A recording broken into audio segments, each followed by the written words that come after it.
Kagulat World. Nakakagulat ang pinakabagong update kay Alexandra Ayala dahil pagkatapos ng kanyang historic Wimbledon run, umakyat na siya sa WTA World number 28.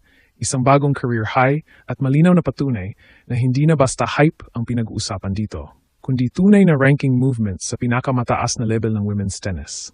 Ayon sa opisyal na WTA rankings noong July 13, nasa number 28 na si Ayala mula number 32, hawak ang 1,666 points. Ibig sabihin, ang epekto ng Wimbledon performance niya ay diretsong naramdaman sa world rankings. At hindi ito simpleng pag-angat lang. Ito ay nangyari pagkatapos niyang gumawa ng kasaysayan sa Wimbledon. Panalo laban kina Renata Zarazua, Maya Joint, at defending champion Iga Swiatek bago siya umabot sa 4th round. Sa WTA report, ang panalo niya kay Swiatek ay 7-6-9, 6-2 at naging malaking statement win dahil siya ang unang mula sa Pilipinas na umabot sa second week ng isang major. Kahit natapos ang run niya kontra Jasmine Paolini sa 4th round, ipinakita ni Alex na kaya niyang makipagsabayan sa elite. Reuters pa mismo ang nagsulat na pinahirapan niya ang 2024 Wimbledon runner-up at naging malaking pangalan siya sa tournament, habang libo-libong fans sa Manila ang nanood at sumuporta. Kaya mga kagulat word, ang tanong ngayon, kung number 28 na siya pagkatapos ng Wimbledon, hanggang saan pa ang kayang abutin ni Alexandra Ayala bago matapos ang season? Mga kagulat world, grabe ang latest update kay Alexandra Ayala dahil official na, bagong career high na naman ang Filipina tennis star matapos ang kanyang historic Wimbledon campaign. Mula sa pagiging promising young player, ngayon ay nasa world number 28 na siya sa WTA singles rankings. Ito ang klase ng balita na hindi pwedeng palampasin dahil ito ang malinaw na ebidensya na ang ginagawa ni Alex sa international stage ay may totoong bigat, may totoong puntos, at may totoong epekto sa kanyang career trajectory. Sa official WTA numeric rankings released July 13, 2026, nakalista si Alexandra Ayala sa number 28 mula sa dating number 32 na may 1,666 points. Hindi ito basta umangat lang. Ang context nito ang mas nakakagulat. Pagkatapos ng Wimbledon, kung saan nagpakita si Alex ng tapang, maturity at big match confidence, biglang nagbago ang tingin ng mundo sa kanya. Noong una, maraming international fans ang nakilala lang siya bilang talented player from the Philippines. Pero pagkatapos ng kanyang performance sa grass court, lalo na sa center court, iba na ang usapan.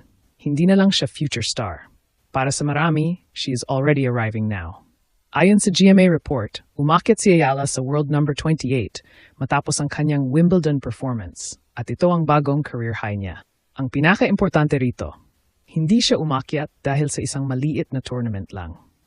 Umakyat siya dahil nag-deliver siya sa Grand Slam, sa Wimbledon, sa harap ng global audience, at sa ilalim ng pinakamalaking pressure. Sa kanyang Wimbledon run, tinalo niya si Renata Zarazua sa unang bahagi ng kampanya, sinundan ng panalo kontra Maya Joint, at ang pinakamalaking shocker, ang pagkatalo niya sa defending champion na si Iga Swiatek. Sa WTA article, detalyado ang bigat ng panalong iyon. Ayala defeated Swiatek 7-6-9, 6-2 at dahil doon umabot siya sa 4th round, naging unang mula sa Pilipinas na nakapasok sa second week ng isang major at mas lalong lumakas ang kanyang global reputation. At dito pumapasok ang tunay na ginulat moment. Kasi bago ang Wimbledon, may mga naniniwala na malakas si Alex, pero may tanong pa rin, kaya ba niya sa Grand Slam? Kaya ba niya kapag defending champion ang kalaban? Kaya ba niya kapag center court, Wimbledon crowd at buong mundo ang nanonood? Ang sagot niya, oo. Hindi sa salita, kundi sa laro. Ang panalo niya kay Swiatek ay hindi simpleng upset. Ito ay statement. Sa WTA breakdown, lumabas na nanalo si Alex sa crucial points. Nakasabay siya sa baseline exchanges at nagpakita siya ng improved serve, defense at passing shot. Ang mas nakakagulat pa, sinabi rin ng WTA na matapos ang panalong iyon, si Ayala ay may 7-4 record na laban sa top 10 opponents, kasama ang malakas na performance sa grass ngayong season. Kahit natalo siya sa 4th round kontra Jasmine Paolini, hindi nawala ang impact. Sa Reuters report, inilarawan ang laban bilang matinding 4th round battle kung saan pinahirapan ni Ayala si Paolini bago natalo sa 6-4, 4-6, 6-3. Hindi ito blowout. Hindi ito nandiyan lang. Lumaban siya, nakakuha ng set at ipinakita na kaya niyang tumagal sa pressure ng Grand Slam second week. At dahil doon, ang ranking jump niya sa number 28 ay hindi aksidente. Ito ay resulta ng consistency, big wins, at historic performance. Dati sinasabi ng marami, sana makapasok siya sa top 50. Tapos naging top 40, tapos top 30. Ngayon, number 28 na. At kapag tiningnan mo ang takbo ng taon niya, malinaw. Paakyat ang direksyon ni Alexandra Ayala. Pero mga kagulat word, hindi lang ranking ang usapan dito. Ang mas malaking kwento ay kung paano naging national at global sports figure si Alexandra Ayala pagkatapos ng Wimbledon. Kasi habang umakyat ang pangalan niya sa WTA rankings, sabay ding umakyat ang attention sa kanya online, sa media at sa social media. Ang kanyang center court dive, ang kanyang emosyon matapos ang malaking panalo, at ang kanyang laban kontra Swiatek ay naging bahagi ng mas malaking narrative. Isang Filipina na hindi lang sumali sa Wimbledon, kundi talagang nag-iwan ng marka. Sa WTA feature tungkol sa kanyang center court stretch dive, inilarawan kung paano naging viral-worthy ang moment dahil ipinata nito ang grit at never give up style ni Ayala. Ang photographer mismo na nakakuha ng larawan ay nagsabing ang moment ay talagang nag-blew up at bagay raw ito sa identity ni Alex bilang player na lumalaban sa bawat bola. Yan ang dahilan kung bakit malakas ang dating ni Alex sa fans.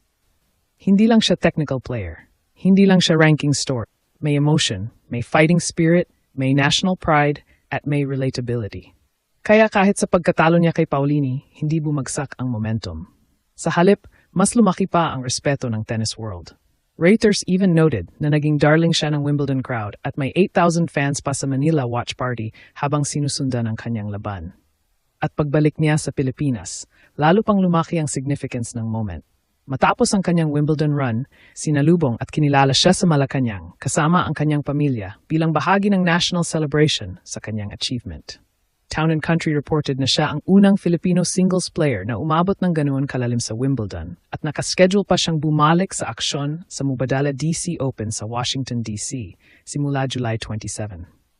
Kaya ang number 28 ranking ay hindi lang numero. Simbolo ito ng bagong level. Simbolo ito na ang Pilipinas, sa pamamagitan ni Alexandra Ayala, ay may seryosong pang-alan na ngayon sa WTA Tour. Dati, pangarap lang na magkaroon ng Pinay na regular na nasa Grand Slam main draw. Ngayon, hindi lang main draw ang pinag-uusapan. 4th round na. 2nd week na. Top 30 na. Career high number 28 na. At dito lalong nagiging exciting ang tanong, ano ang susunod? Kung kaya niyang talunin ang defending Wimbledon champion, kung kaya niyang umabot sa 2nd week ng Grand Slam, kung kaya niyang mag-top 28 pagkatapos ng grass season, bakit hindi siya pwedeng lumapit sa top 20? Bakit hindi siya pwedeng maging seeded player sa mas maraming big tournaments? Bakit hindi siya pwedeng maging regular threat sa mga top names? Mga kagulat world, ang latest update ay malinaw. Alexandra Ayala is no longer just chasing history. Siya na mismo ang gumagawa ng history. At pagkatapos ng Wimbledon, sa bagong WTA ranking na number 28, isang bagay ang sigurado. Mas marami pang magugulat sa susunod na yugto ng kanyang career.